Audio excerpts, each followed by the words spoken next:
嗨，大家好，欢迎回到我的频道。如果你正在准备Duolingo English Test，你一定知道 fill in the blanks 看起来很简单，但其实很容易丢分。单词量不够，语感不够，看到生字脑袋就会一片空白。这些都是大部分考生在这一题最常遇到的痛点。而更麻烦的是，写错几个字母，或是拼错一个字，都会拉低整体分数。所以，如果你没有好好准备，明明英文程度不差，分数却无法拿到高分。但今天这个问题我们会一起解决。在这支影片，我会用最清楚的方式带你搞懂这个题型到底在考什么。Duolingo检测的是哪一种能力？你应该用什么方法才能提高正确率？接着，我也会教你超实用的解题技巧，让你在看到题目的那一刻就能反应更快。然后最重要的，我帮你准备了50题练习题，你可以一边看一边跟着练习。你可以训练自己的正确率，也更熟悉考试的出题风格。如果你想要一次搞懂重点，建立语感，提升正确率，那你一定要看到最后。我们现在就直接开始吧。Alright, let's take a closer look at what the fill in the blanks question really is. On the Duolingo English test, this question looks something like this. You'll see a sentence where one word is incomplete, with some letters missing. Your job is to look at the sentence, understand the meaning, and figure out what the correct full word should be. Now, fill in the blanks questions look simple at first, but once you start doing them, you realize they actually test a lot of different skills and can feel somewhat tricky, like solving a small puzzle. In the real test, you'll typically see around 6 to 9 of these questions, and their difficulty is adaptive. This means that if you're performing well, the system will automatically give you more challenging questions. And if you get several wrong, the difficulty will decrease. So the test adjusts to your level as you go. For each sentence, you'll have 20 seconds to answer. That's enough time to read the sentence and make a confident choice, but not enough time to sit there thinking too long. So you really don't want to waste any seconds. You need to quickly recognize the word that fits both the meaning and the spelling pattern. One more important thing to note here is how these questions are scored.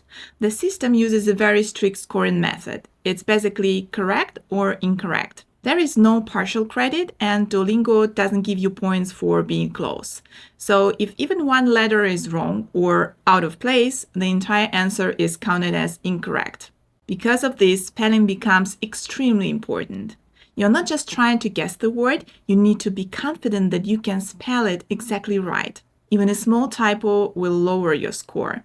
And finally, these questions directly contribute to your literacy and comprehension subscores. So even though each question is short, it actually plays an important role in your final overall score.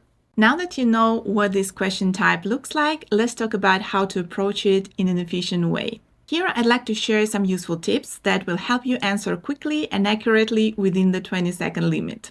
The first thing you want to do is read the whole sentence before you focus on the blank. A lot of students jump straight to the missing word, but trust me, the sentence usually gives you enough clues about meaning. Once you understand the idea of the sentence, the correct word often becomes obvious. Next, pay attention to the grammar clues around the blank. Look at the words before and after it. Is the missing word a verb, a noun, an adjective? Is it talking about the past or present? These tiny hints make a huge difference. They help you narrow down your options and point you toward the right structure. Also, take a look at the letters that Duolingo gives you. They always show you part of the target word. Use those letters as your anchors. Ask yourself, what common word do I know that looks like this? What word starts this way? A lot of the time, the spelling pattern is enough to trigger the word in your mind. Another really powerful tip is to pay close attention to the other words in the sentence. The words before and after the blank often reveal exactly what the missing word should be, because English vocabulary has many patterns, such as collocations or common word pairs that frequently appear together. Once you start recognizing those patterns, it becomes so much easier to guess the missing word. In this specific question type, your intuition is usually correct because the words are high-frequency vocabulary you've seen many times before. So if the first word that pops into your head feels right, there is a very good chance it is right. Also remember that you only have 20 seconds, so you really can't spend too much time guessing. If the answer doesn't come immediately, read the sentence again quickly, trust your instinct, and move on. It's better to make a confident guess than to leave it blank. Alright, so now let's talk about how you can prepare for this question on your own. Let me give you some simple but very effective strategies. First, try to read a little bit of English every day. The best preparation is exposure. When you read even short things, you start noticing how words naturally appear in sentences. You see common patterns, common combinations, and common grammar structures. And the more often you see those patterns, the easier it becomes to guess the missing word on the test. So just 5 to 10 minutes of reading a day can make a huge difference. Next, let's talk about spelling. This question is strict. One wrong letter and the entire answer is incorrect. So it really helps to practice spelling common words. You can make a list of high-frequency words and practice typing them from memory. This trains your brain to instantly recognize and complete the spelling when Duolingo gives you only part of the word. Another great strategy is to train your brain to guess in context. Here is a simple trick. When you're reading anything in English, occasionally stop and cover one word with your finger. Then ask yourself, if this were a DET question, what word would fit here?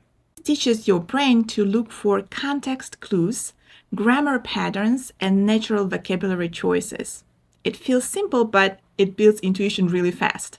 And of course, one of the most effective ways to improve is simply to practice this exact question type regularly. Even doing just 5 or 10 practice questions a day can help you build speed, accuracy, and confidence.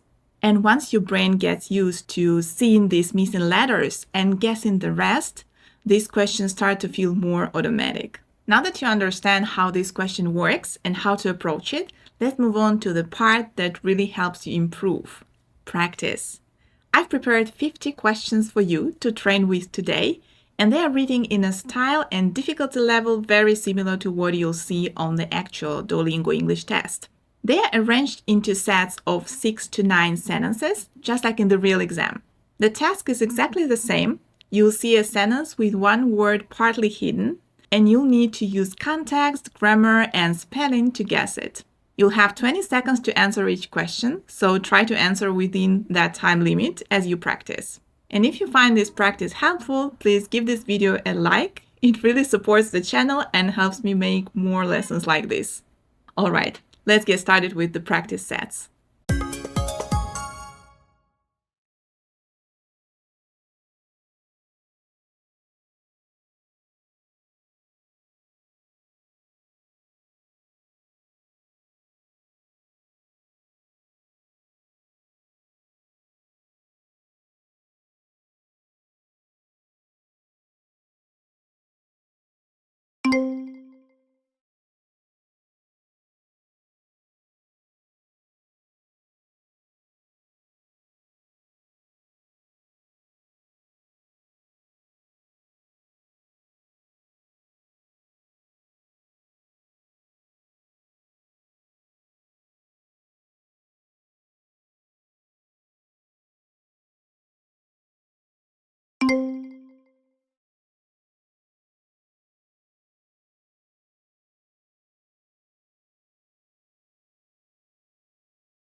太棒了！能坚持做到最后，完成全部50题练习的你，真的值得鼓掌。